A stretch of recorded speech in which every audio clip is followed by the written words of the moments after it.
It is good to see all of you again. I know that many of you have been busy working with Paul and others on some of the financial issues that we continue to confront the economy.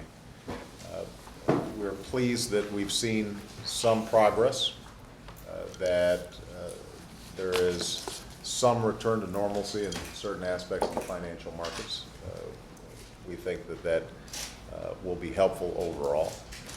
But obviously one of the things that I've been concerned about since I took office is looking beyond the immediate crisis in front of us to find out what is a sustainable economic model post-bubble and bust.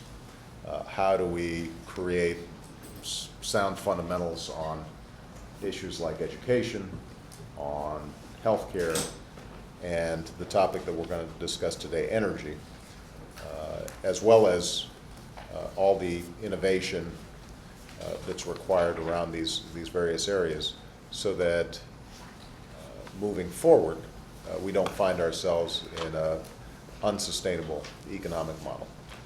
And we have seen this week some fairly extraordinary steps being taken around energy, which are promising. Yesterday I stood out in the Rose Garden and announced that the automakers, the unions, state and local officials, as well as the federal government, were coming up with a uniform national fuel efficiency standard that will provide certainty to the automakers and take a real bite out of our level of oil imports and over time reduce our dependency on foreign oil. At the same time, you've got an energy committee in the House of Representatives which is making more progress than we would have ever expected around the issue of greenhouse gases and carbon pollution. So you're seeing industry, labor, and government working together more cooperatively in a better spirit than we've seen in a very long time. But this is a huge, complicated, difficult issue. I know that sometimes the slogans about clean energy and green energy may be a little more forward-leaning than the realities of the numbers of jobs that are currently being produced or the technologies that are currently available. And so one of the roles that I thought we could play today is to try to flesh out a little bit what can we get done, where are immediate opportunities that we should be taking advantage of, what are some major challenges, how realistic are some of our projections around clean energy, and how much of them are dependent on technological breakthroughs that we don't yet foresee, and how does this affect those who are not in the energy sectors but have nevertheless a significant interest in how this will affect overall economic growth. So I want to start with John Doerr, who's done as much work on this as anybody as a venture capitalist, but somebody who sort of digs in and gets his hands dirty on these issues and understands the technology behind a lot of these questions. And John, why don't you share with us sort of more broadly how you're thinking about some of these issues? Well, thank you for making energy and climate such a priority. It's today's discussion, and it's very important to everybody on the board. There's agreement in our group that energy touches everybody's lives, every activity in the country, and so it's very important for us to get this right. I put together a paper based on input from some members of this board. We're going to discuss it further today and this week and now. It's focused on the economic consequences of whether we act or do not act for America, and it speaks to jobs, and it also talks about something that we haven't heard much about to date, and that is how getting this right can have a large effect on America's worldwide economic leadership. And if we get it wrong, we're going to stay where we are today, which is not really in the race.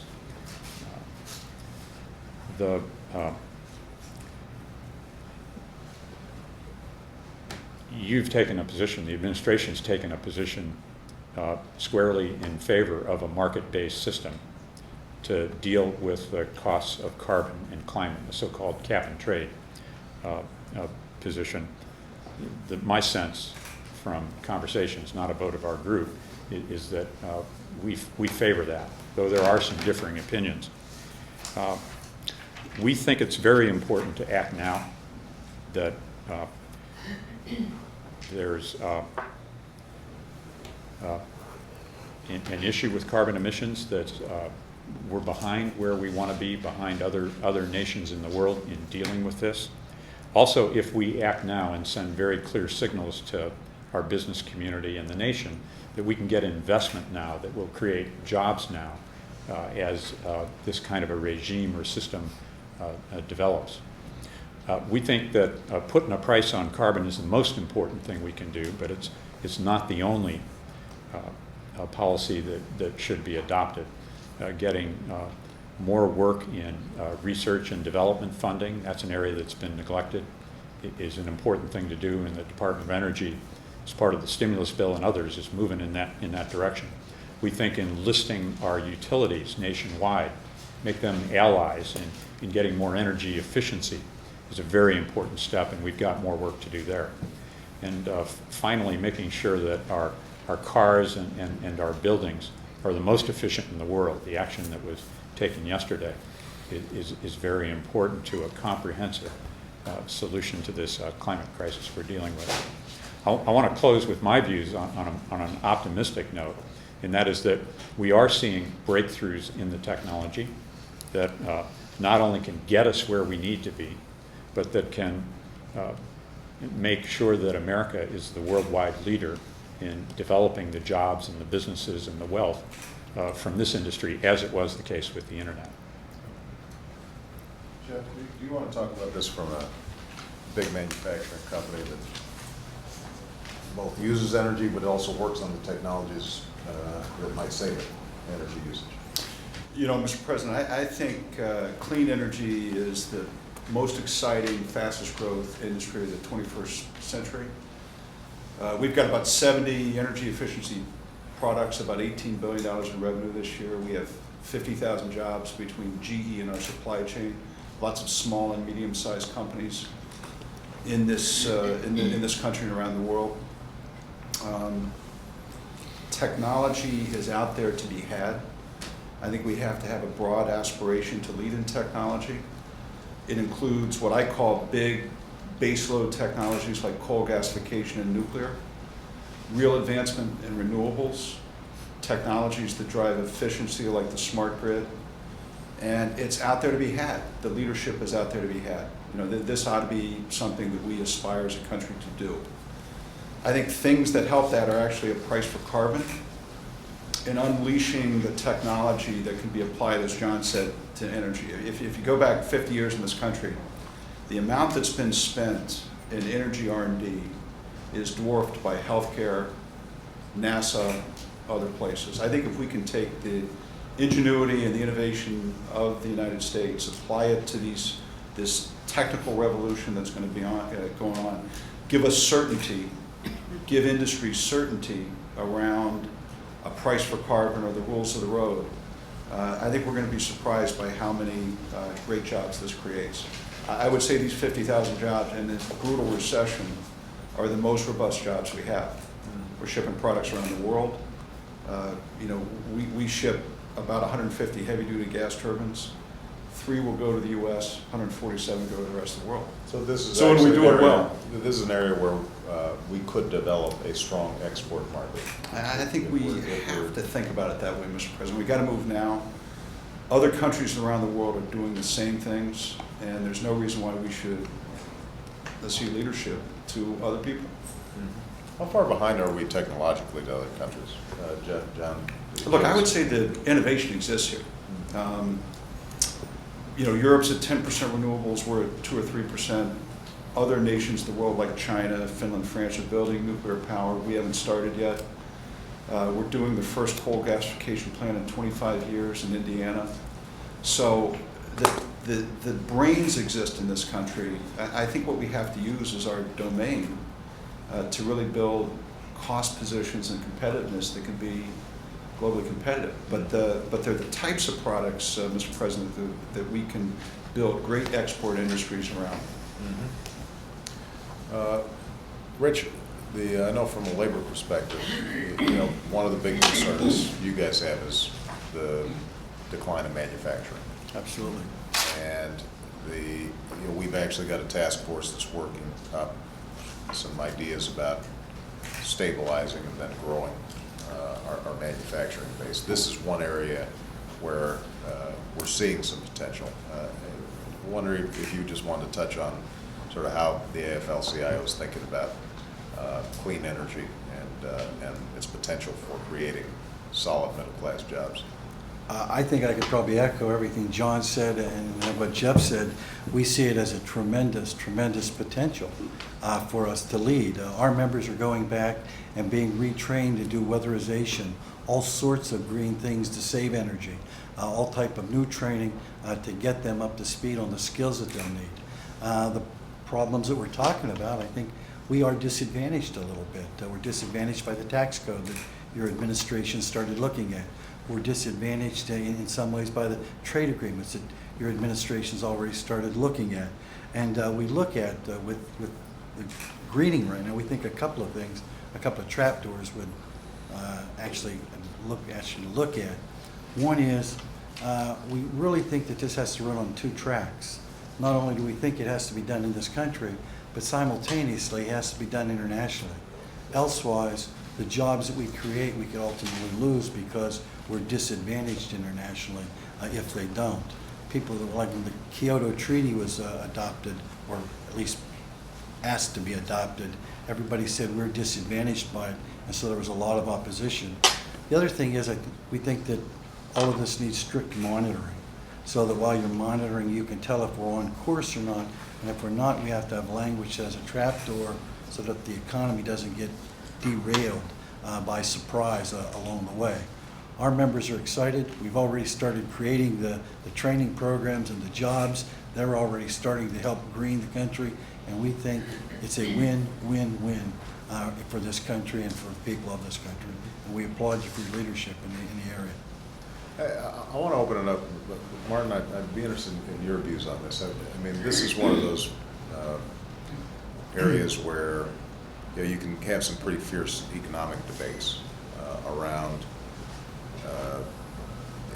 the efficacy of a cap and trade versus a carbon tax, whether the government getting involved in this area helps significantly in sparking a clean energy revolution, or whether this is going to happen due to innovation in the private sector without government catalyzing it. And so to the extent that there's any skepticism in the room, and you're always good for that, I wanted to make sure that got put on the table and that we had a realistic conversation about some of these policies.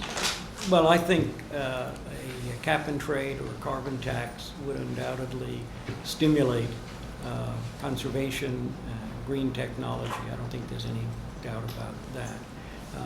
I think about 2 aspects of this. One is the impact on consumers. There's a range of estimates, but the Markey Waxman kind of reduction, a 20% reduction from roughly current levels of CO2. The estimates run from $400 per capita increased cost to about $1,500.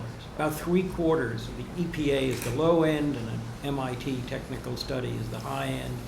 About 3/4 of that is extra revenue that would go to the government. What's clear is you have to raise the price to consumers to get them to cut back. 3/4 of that would be revenue to the government that could be given back or could be used to support spending programs. The other quarter are real costs to put in place this new technology. So I think it's very important in thinking about this to recognize the magnitude of that cost increase and the distribution. The other point is about whether you auction or give away some of these permits. The price has to go up by the same amount. The cost to the consumer has to go up by the same amount, whether you auction it off or you give it away. Right. And so I have a hard time understanding the giveaway strategy, because it seems to me that just says we'll take some of the money that would otherwise be collected by the government, that revenue, and give it to some of the firms that win this lottery to get some of these. Well, as you know, during the campaign, my original proposal was a 100% auction, so that you didn't have the potential for political considerations or gaming of the system.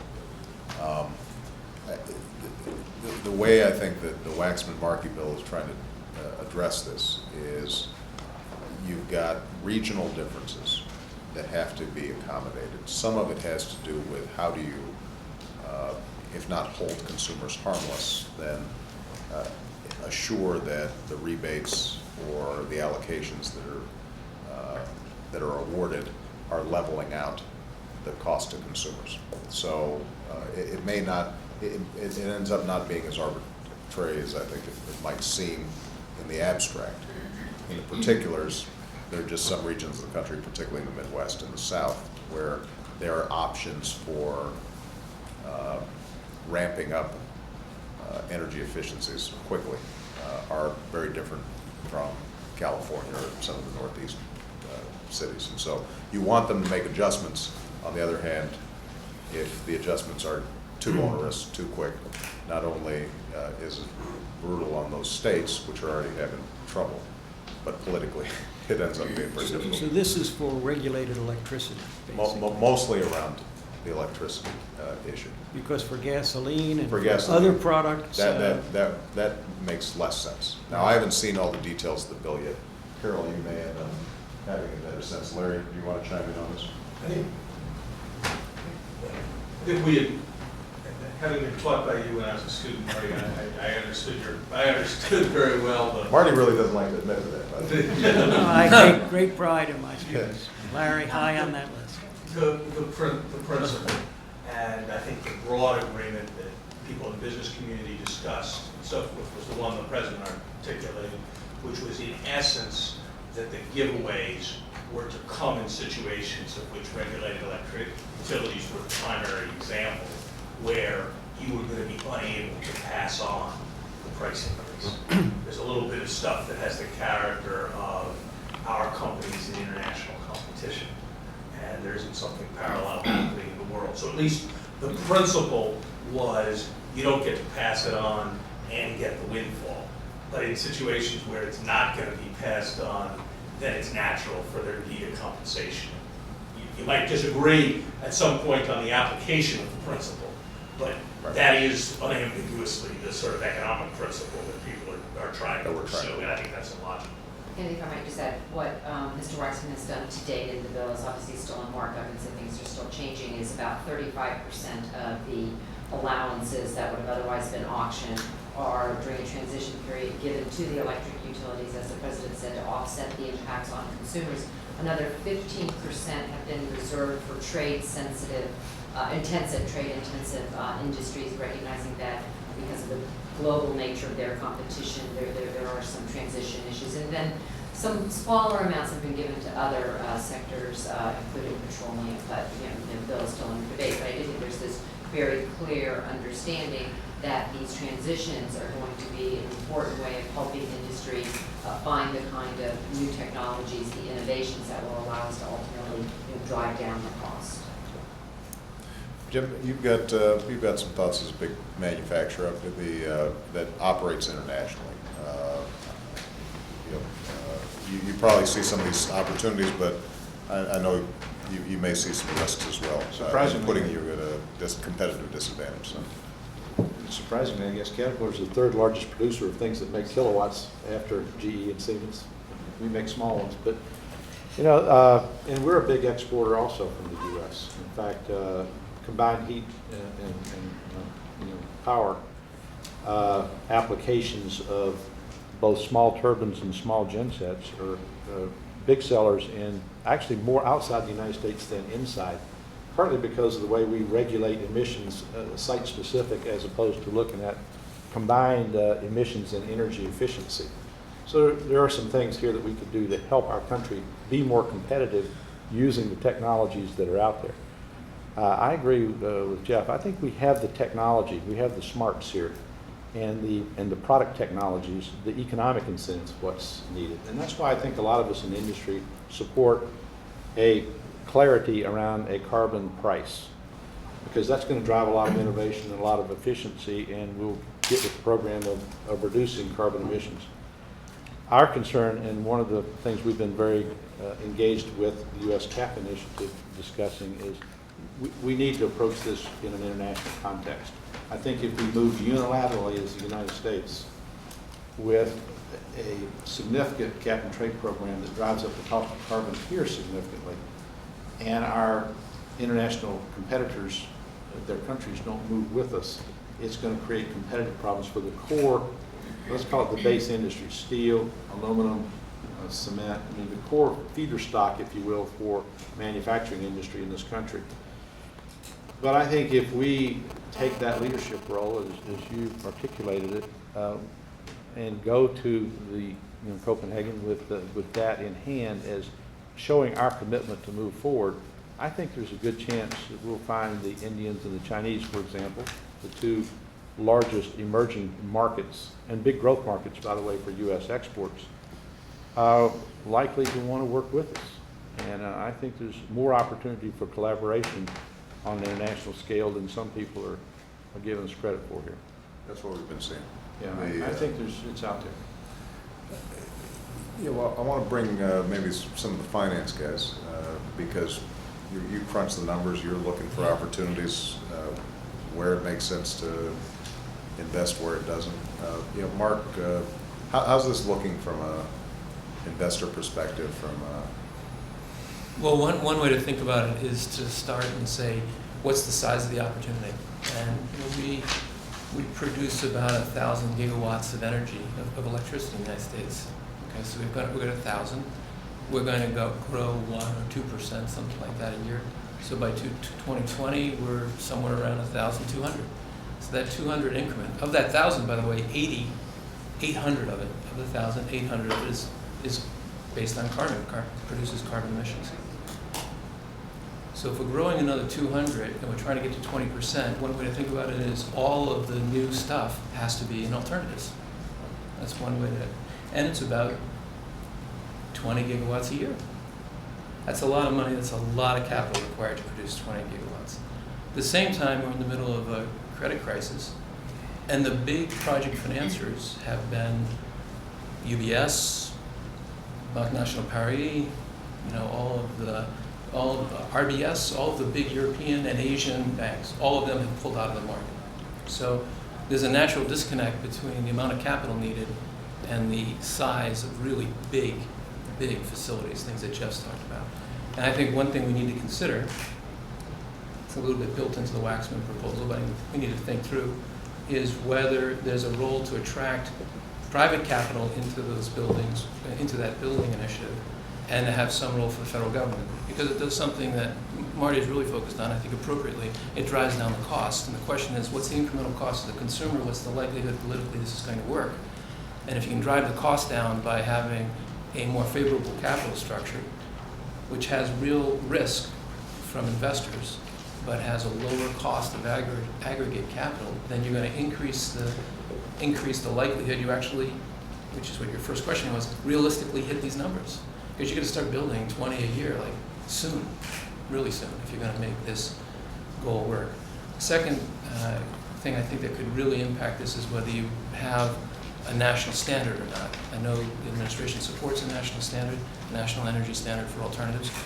There's been real success on a state-by-state basis, but many states, as you pointed out earlier, don't have alternatives, don't have the ability to produce alternatives. If you're in the Southeast, there's not a lot of, if you're in the Southeast, there's not a lot of wind, there's not a lot of real sun power, so you're not going to see much alternative generation there.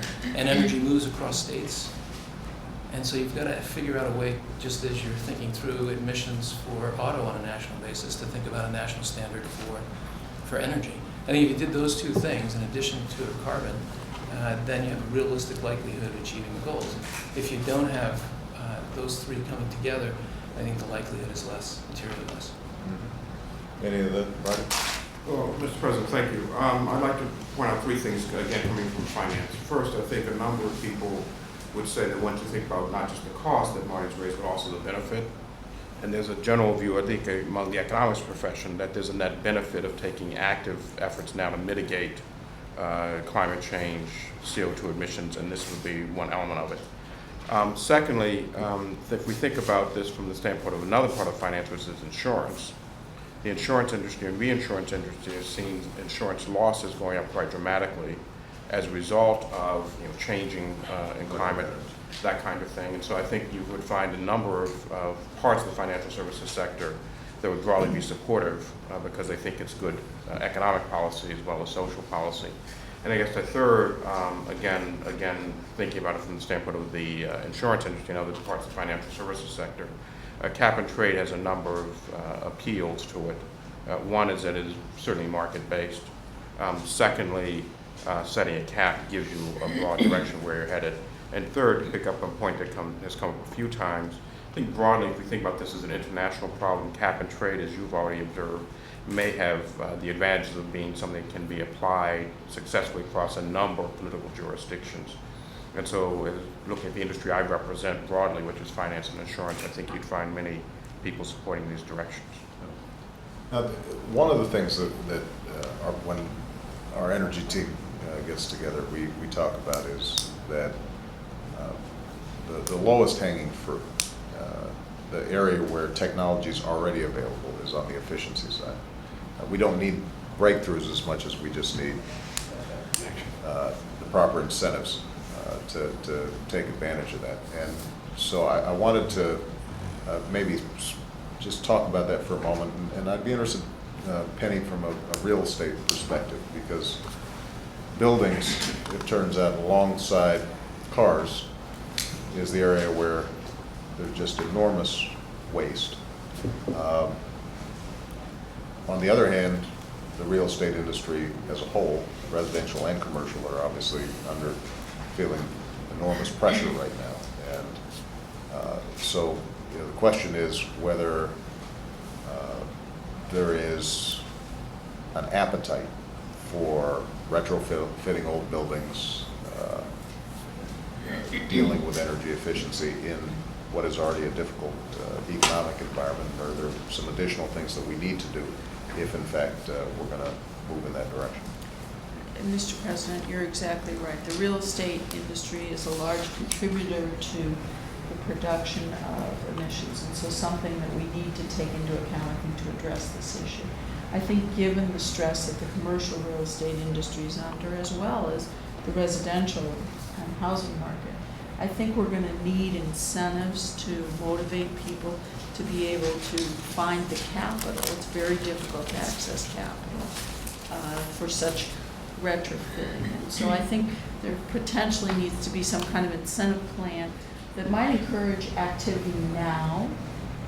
Job creation comes with that at a time when the industry probably doesn't have the money or potentially the will. I don't think there's an aversion, or the industry is certainly not against this. It's a question of, is it realistic to get it done right now? So I think incentives are in order. It's enormously, I think you could put a lot of people to work doing this, because it's not only for the residential but also large commercial buildings. There's enormous work to be done. Carol, do you want to talk just briefly about some of the steps that we're already taking on the efficiency front, and are there questions for this group that we're still puzzling over? Well, on the efficiency committee, many of you are aware that the President's Recovery Act did include about $6 billion for weatherization. That program is getting up and operating. We're seeing job creation across the country, very positive. To Penny's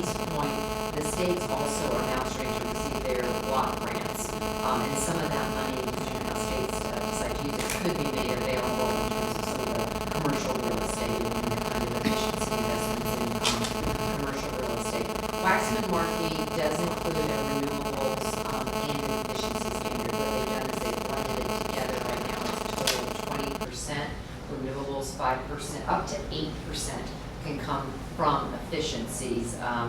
At least, so you could get a 12% renewables and an 8% efficiency. You know, I think it was a carefully crafted provision to the bill. We'll see where it goes as the bill continues to move forward. But I think one of the things we've been interested in is, are there other steps we can take? You know, yesterday the President exercised his executive authority in proposing these national car standards, you know, really historic level of reduction. Are there things we could do on the efficiency side? We understand some of the appliance things we can do, but there are other things you all are aware of where we have some executive authorities that the President could exercise. That would be very helpful to know. John, did you want to comment on this? There's two thoughts, and I think the most powerful one would be somehow to use your bully pulpit to get the nation's utilities to be rewarded just as much or more from saving electrons as they're now rewarded for producing electrons. The California utilities have done some interesting work on The this. California experience with this has been terrific. Do you want to just describe that real quickly in case people aren't familiar with what they've done? This program is called decoupling, and we know that our utilities right now are rewarded based on the return on their investment. So if we can get them to invest to reduce the demand for electricity, they're powerful engines in our economy. They have 100% market share. They touch every building, every consumer. They know how much energy everyone uses. They have very, very large cash flows, and they have very low cost of capital. Now let me connect that dot with the jobs opportunity. If you, through your authority or your influence or through further incentives, more than the $6 billion in the stimulus bill, said to each state, tell you what, if you adopt this decoupling, if you'll reward these utilities for saving electrons, and if so, I'll give you some federal incentive. With a small amount of federal money, you'll change their policies forever. And the beauty of the utilities is they're publicly accountable, and they can very rapidly employ across our nation 1 million out-of-work construction workers to go insulate homes, for example. And once we're insulating our homes and our offices, we're no longer taking American wealth and tossing it into the air by trying to heat the atmosphere, which is a really dumb idea. That money instead goes into the economy and creates jobs, and people buy services as opposed to trying to heat or cool the great outdoors. So using these incentives to change the rules of the road, and particularly of those for utilities, I think Carol would agree, has enormous impact. We've done a little. We can do a lot more. We can do it quickly, and they can create a lot of jobs. Let me bring in some of the folks who I haven't had a chance to hear from. Robert, any thoughts of this from a banking perspective? Well, I would just say that, you know, we're contemplating here a market-based solution on cap and trade, and I would just say we have seen in the over-the-counter and exchange-traded markets that we have to make sure that there are disciplined regulatory reforms, that we understand the disclosure requirements, that it's globally coordinated.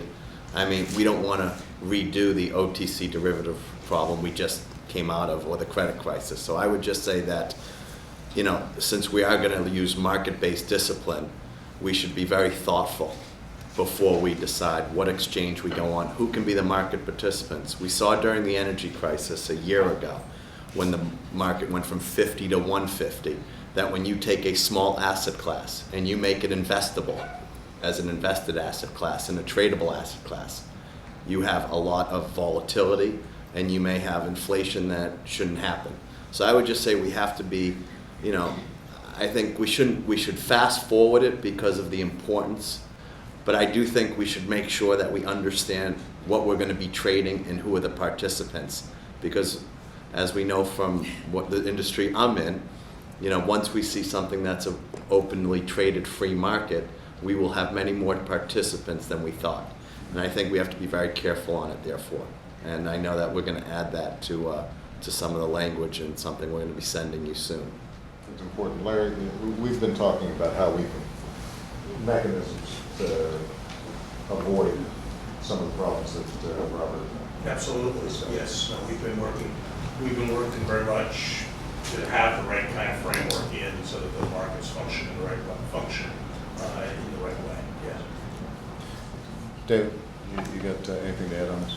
So I think that the discussion really underscores the importance of having healthy financial markets. I mean, we're talking about the big project finance opportunities and the fact that the big money's not there, but it's true on the other end of the spectrum too. A number of our venture capitalists, including John Doerr and his partners at Kleiner Perkins, are involved in clean tech investing. And in the venture capital world, it's unusual because it's far more capital intensive than a lot of the other activities that they pursue. But the fact that the IPO markets are dead or in remission or wherever they are, but the fact that they're not functioning really has a direct impact on the venture capital end of the spectrum as well. So the sooner we heal these markets, the better for our energy policies. There's some ideas around the stimulus around an energy bank. To get back to Mark's point earlier, that I think business would invest side by side. I think that's the way to accelerate some of these projects, is to get the financing for big projects going forward. And I think not in a stimulus way in terms of just purely government, but taking an energy bank, quote unquote, and allowing private business to invest side by side on these projects, whether it's smart grid or wind power or any of those. I think that could be a stimulative impact to get that going. I know some of those discussions have been going on with the Department of Energy. And then beyond that, just ramping up the XM to get behind some of these products as we globalize. I think that's another tool that we've got to get things going faster. Right. Monica, you want to talk about this from a small business perspective? Are you seeing an interest among small businesses and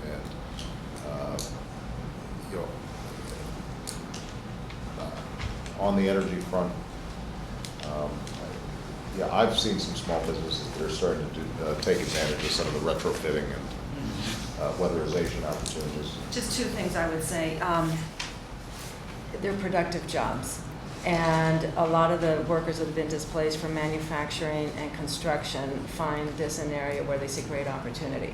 So we need to provide not just the retraining and the capacity building for those sorts of jobs. This is a gateway to middle class work. And so as you've said, in fact, Mr. President, these jobs can cover a fairly wide gamut, and small business is looking particularly at this area because of the great focus on it. So one, from the point of view of retraining and job creation that leads to middle class work, I think is really important. The other one are the incentives for small businesses to begin to participate in the opportunities. Clearly there's a lot of incentive for large business. The financial markets are going to be working at it.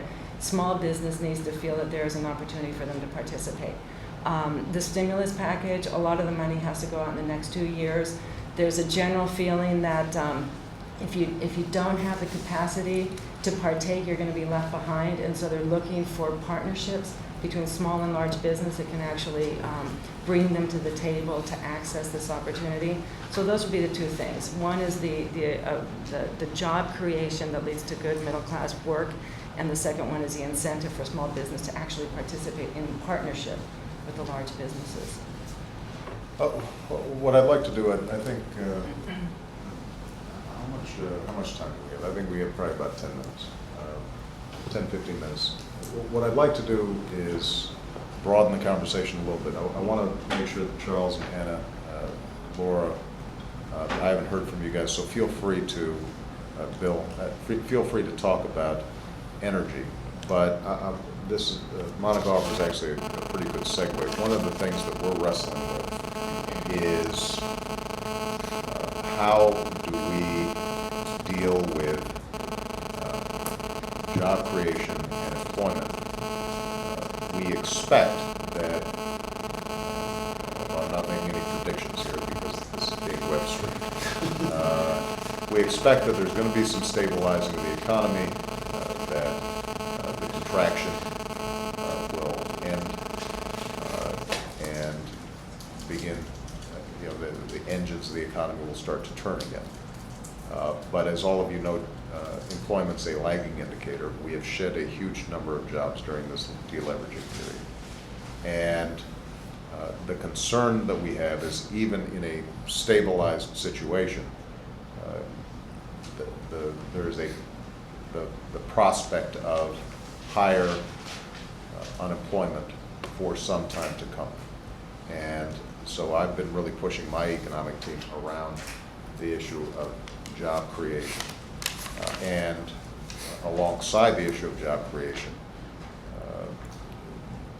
being able to create career paths for people so that they're upgrading their jobs and upgrading their incomes. Because one of the problems that we saw during the 90s, even with very low unemployment and robust job creation, what you weren't seeing was significant increases in real incomes. So those are two areas that we're spending a lot of time thinking about. Clean energy is obviously a huge opportunity for job creation. We've talked about that, but if people want to broaden it into some other areas or give us suggestions of things we should be looking at that you haven't been seeing us look at or pay as much attention to, that would be helpful. So, Charles, you want to start with me? Sure. I'll tie it to energy because the technology industry, everything we make uses energy 24/7. So we need a lot of power. And I think what's changed over the last 5 years is we used to design data centers with computers in them, and we did that based on where network access points were. And our customers over time have come to us and said these things use too much power, the cost of energy is going up. So what has changed now is they care about power. And so it's forced us to design products differently. So I think it's a great example. If the right incentives are in place, that people will respond with innovation. So we design products now where computers share power supplies, for instance, and we design chips differently. But the power needs of the technology industry, and it affects all industries because they all rely on the products, it's only going to increase because the chips are getting faster, they dissipate more heat, designing things closer together, they need more power. Same thing with storage, growing 50% a year. We keep the data longer because of compliance issues, you can't get rid of data anymore.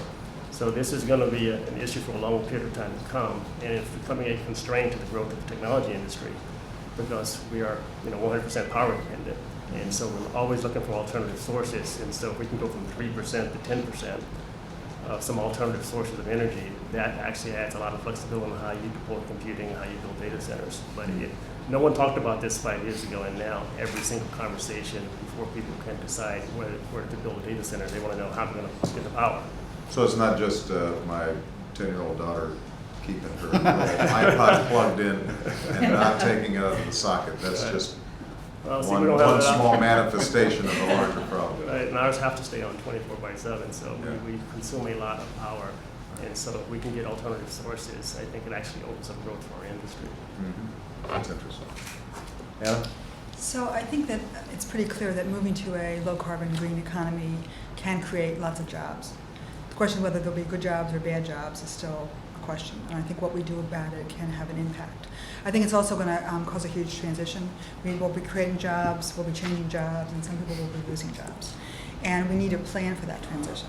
I think that the Vice President's Task Force on the Middle Class, their first hearing in Philadelphia was about green energy and green jobs, actually had the same finding that our Change the Wind Federation report had, which are that we need to really think about how to make these jobs good jobs. Otherwise, they won't be.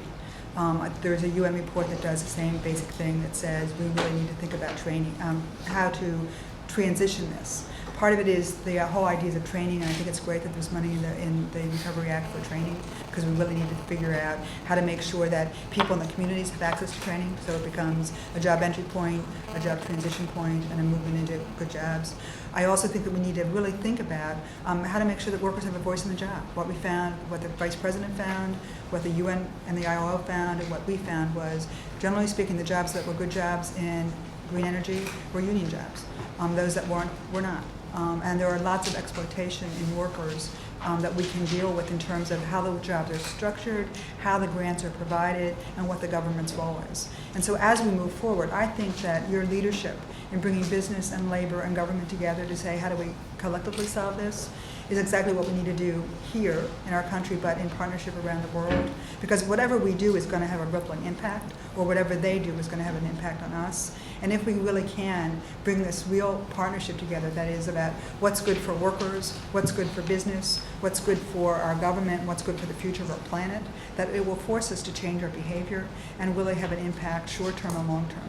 And so I just want to end with 3 quick examples, and just some things that we can do now in terms of, real estate and commercial properties. When workers have a voice, they can actually have ideas about how they can do things better. So our local in New York and California now bargain energy standards. And so energy efficiency standards. They have a whole training program where they train their janitors and their engineers in terms of how to retrofit, how to save energy. And they actually set a goal in their contract about saving 20% of the energy in their buildings through a certain period of time. They've now started a whole recycling, which they do not only for their business, the buildings itself, but also for their tenants, which is another way of doing that. The work that's been done in California around the LA ports, because we all know that the air pollution from the ports across our country is terrible. It's bad for the community, it's bad for our planet, it's bad for our kids with asthma, and it's bad for the truck drivers. And so how do we restructure that? The partnership that's gone on between the environmental communities, the truck drivers with the Teamsters, and the larger, broader community has really come up with a new model that will have energy efficient trucks, which will be good for the workers, good for the community, and a way of being able to do that. Sitting there idling. And it's not just in there, so in changing the whole mechanism of how you do it is important. There's a school in Washington State, I think now, where the janitors came up with a program with the kids, where they just now ended up lowering the energy use, recycling. The laborers are doing a program in New Jersey where they're really doing a training program that is recruiting from the communities. And so it's not leaving poor people behind. We really need to figure out, as we create jobs, how do we have a pathway for people who are without jobs to give them an opportunity to step up, have a job with a real skill. And how we do that through the weatherization programs can have a long-term impact. I think that there are lots of ways, if people, the public workers can get together and talk a lot about what they could do to retrofit their buildings, to have better energy practices, to really think about greening it. So I think that this partnership opportunity is here because you're leading it. And I think that if we all come together, we can actually move this forward. Good. Bill, any thoughts on some of the general questions that we've been asking? You've got obviously experience in regulating big markets. We're looking at creating a market here. Robert raised some questions about potential problems involved. I'd be interested in your views on that.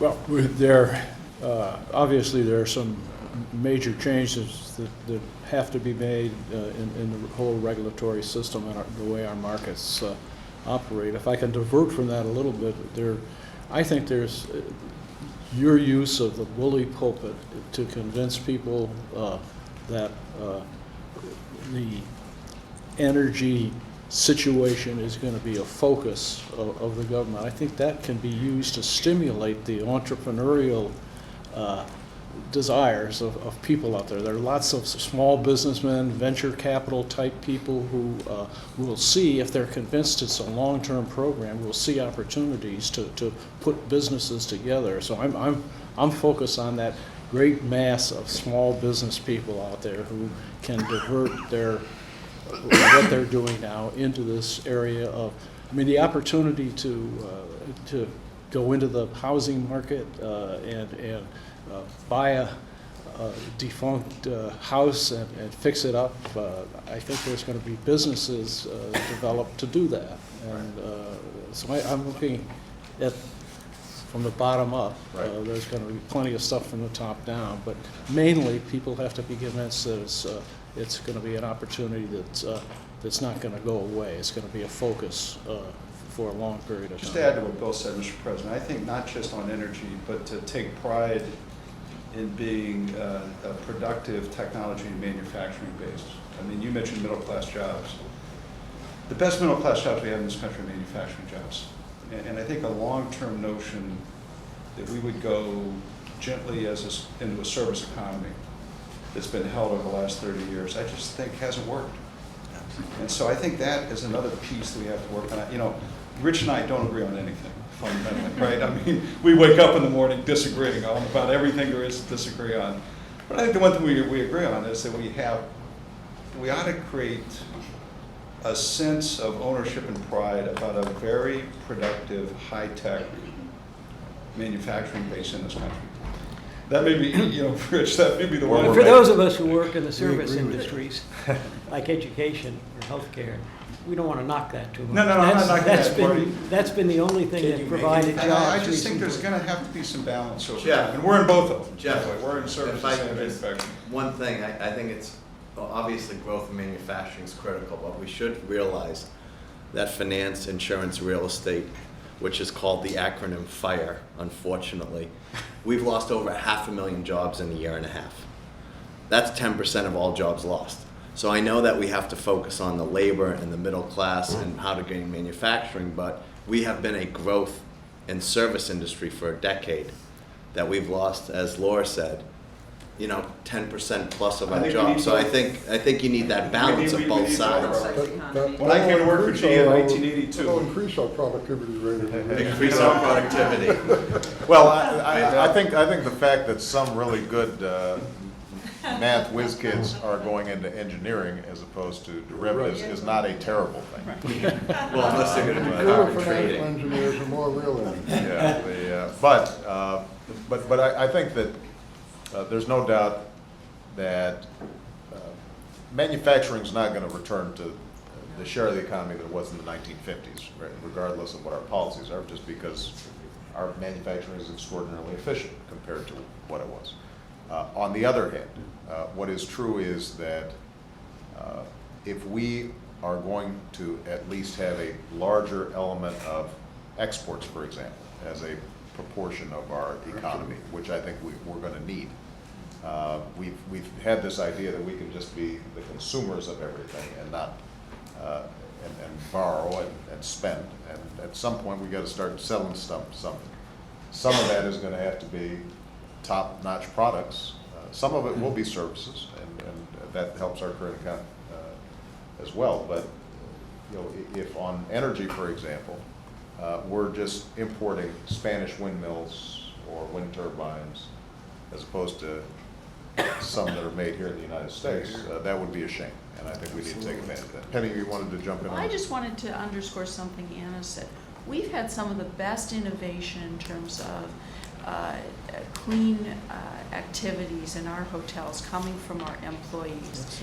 And it's come from the bottom up. We challenged our employee base to come up with creative ideas of how to do cleaning without using chemicals, how to better recycle, how to use less.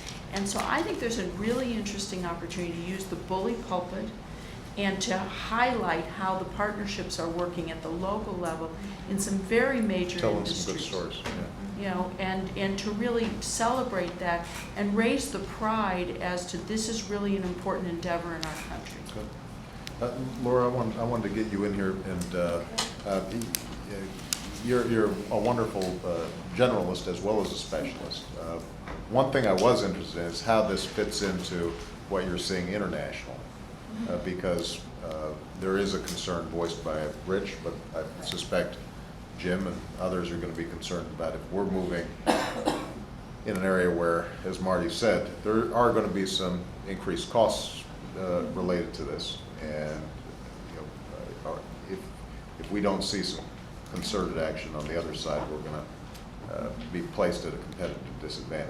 I would tie it back to the beginning of the conversation. I think that it's really important to go to Copenhagen from a leadership position, because if we try to do something on our own, or if Europe tries to do something on its own, but we don't get emerging market buy-in, we will end up in a world where we're going to have carbon tariffs compensating border, offsetting border interventions in trade, things which we would be much better off in terms of efficiency and getting a global outcome on carbon to get a global agreement. So my first thing is, let's really move towards that as a way to hold off a much worse situation where we don't have a global solution and we have a bunch of trading restrictions that intervene. So that would be my first point. My second point, thinking about it in terms of a couple other trade policy areas. I think there has been someone raised already. It's been raised in the jobs group, looking more at what we can do with EXIM as a way to promote our exports. It gets to the issue of the small and medium-sized businesses in the following sense. I mean, the truth about employment in the United States over the next decade is the same truth about employment in the last decade. It's primarily small and medium-sized businesses, whether it's goods or services, and it is going to be primarily services. It is not the case that, so our jobs task force is going to have to look at high-wage strategies for services as well as for manufacturing. And I'm perfectly sympathetic, absolutely completely sympathetic with the view of building as much as we can, strengthening our manufacturing base. But that will be leaving the share of manufacturing probably steady, the share of manufacturing employment and total employment probably continuing down. So I think we have to be realistic about the jobs and say, okay, we want to really build the strength of our manufacturing exports in our manufacturing sector, and that will create wonderful jobs throughout the economy. So Ex-Im Bank and what we do at Ex-Im Bank becomes an issue for manufacturing and exports. But also, I think we have to be very careful. One of the things that I've been concerned about looking around the world is a lot of countries, most countries now, who are our competitors, are talking about the importance of green energy and green jobs. And some of them have a head start on us. And you know, there are embedded in a lot of what they're doing local content restrictions. That is, in order to serve the green economy of the home country, you require local content provision of that service. Now, some of this is local content by definition. I mean, a utility is a local content. Refurbishing a home is a local content. Where you buy a wind turbine is not local content. Do you make it? So I think we have to be very careful. There's a whole set of trade-related issues around the development of this green economy that we're going to have to keep track of. The last thing I'll just say is that we are working we've just started to work with the manufacturing task force, and we already, despite what I said about I'm not convinced we can have a significant change in the trajectory of manufacturing jobs, but I think we can do a tremendous amount to strengthen U.S. manufacturing as a sector, and we will be working with that task force. And one of the first things that came up, interestingly enough, is this issue of how you help the small and medium-sized business sector that I said is very important in manufacturing access the programs and policies of the U.S. government. We are spending, the stimulus bill is a massive investment by the government in the U.S. economy. It is much harder for small and medium-sized businesses to access that support. And we need to think very carefully about, can we get that better? So that's going to be one of the focuses of the effort. We're out of time. Jim, you want to jump in real quick? Mark, you want to jump in? And then Paul, I'd let you wrap up. I'll be just very brief. One of the things don't forget is that small and medium-sized companies are big suppliers of Jeff and myself. Roughly, for every job we have, there are 3 jobs at small, medium-sized company suppliers feeding us. We exported, for example, last year, $16 billion worth of product. So a lot of our small, medium-sized companies don't know they're exporters, but they're exporters. And it's very important that we continue to look at global manufacturing competitiveness. And I think as a country, if we're going to be a great country 20, 30 years from now, there's we've got to shift the paradigm a little bit here. We've got to save more and invest more and export more. We can't have the U.S. consumer and the huge deficits. You asked about what do we have to do structurally different going forward. That's one of the reset buttons we've got to hit, and that's a tough one. It's tough for political leaders to help bring about that change, and I think the business community has got to be part of helping the public understand. We've got to save more, invest more, and grow our international competitiveness is a key to our future success. I was just going to add something that followed on Laura said. If you think about the competitive dynamic internationally for green, since other parts of the world are just growing their demand for energy just much faster than we are, so China's high single digits, low double digits, and because they have a centralized authority that can allow for example, a smart grid being put in place much faster than we can.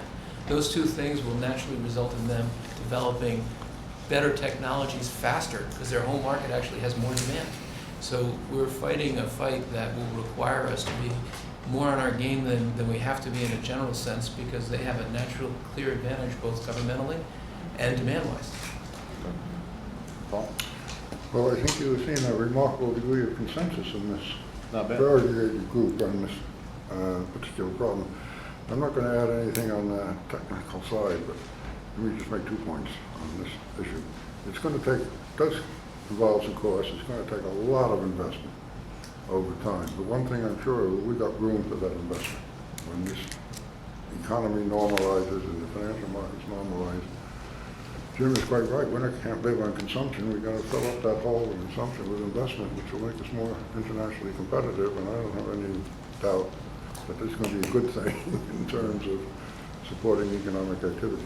The only other point I make, all the time this is discussed and the cost, there isn't enough emphasis, it seems to me, on the cost of what happens if we don't do anything. If any of these projections are halfway correct, it's going to cost amounts of money that make this stuff we're talking about trivial. And I don't think that that's impressed enough upon, I know it's out in the distance, so it's hard politically, but there it is. And I just don't I haven't found anything that was easy politically yet. Yeah, So, well, Mr. President, if I can make one institutional we'll comment. produce that at the next meeting. I'm sure I speak for the whole group. We've been very excited. It's been a real unique opportunity, I think, for the government, but also for us to get to know each other and to have this outside perspective. Our ability to operate as an advisory committee does depend on coming up with things that are of interest to you and to the top, policymakers. So if you ever have subjects, or Christy, Carol, Larry, if you guys ever have subjects you want to hear from us, if you convey them to our illustrious chairman or to me or to any of us, that helps us do our work. well, you guys have done a terrific job. Obviously, there have been a bunch of smaller groups that are working intensively with our 5 or economic 6 team. things You've got ahead 5 or 6 things already on the plate. This has been extraordinarily helpful. I appreciate all of you coming in. If you can keep your seats just for a moment, we're going to bring a pool spray in just to record who it is that was in the meeting, although we've had some press folks in here taking assiduous notes, I'm sure. Go ahead.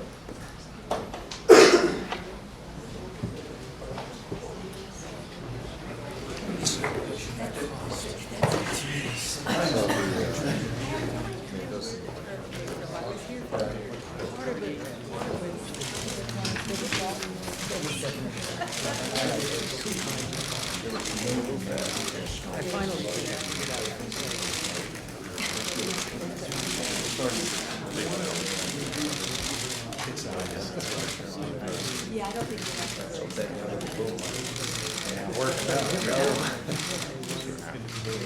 Hello, everybody. Well, you will have a record of everything that was said here, so we don't need to repeat it. I just want to publicly thank this group, chaired by Paul Volcker, staffed by Austin Goolsby. They are doing extraordinary work, separate and apart from meetings with me, on a whole range of issues. We talked about energy today, but they are helping to advise us in our approach to the financial regulatory regime that we are looking to put before Congress this year. They are helping us in thinking about employment, manufacturing. There is a whole host of issues that this group is providing wonderful expertise for. And interestingly enough, as Paul mentioned at the end of this discussion, there is impressive consensus, not perfect consensus, but an impressive overlap of views about the importance of us getting out front on energy, the enormous job creation potential that exists, the requirements to create a more efficient energy system in order for us to remain competitive. And I'm excited about the opportunities. We've seen some great progress this week. We're going to see more because of the contributions that are made around this table. So thank you very much, everybody. Thanks, everyone. Thank you, guys.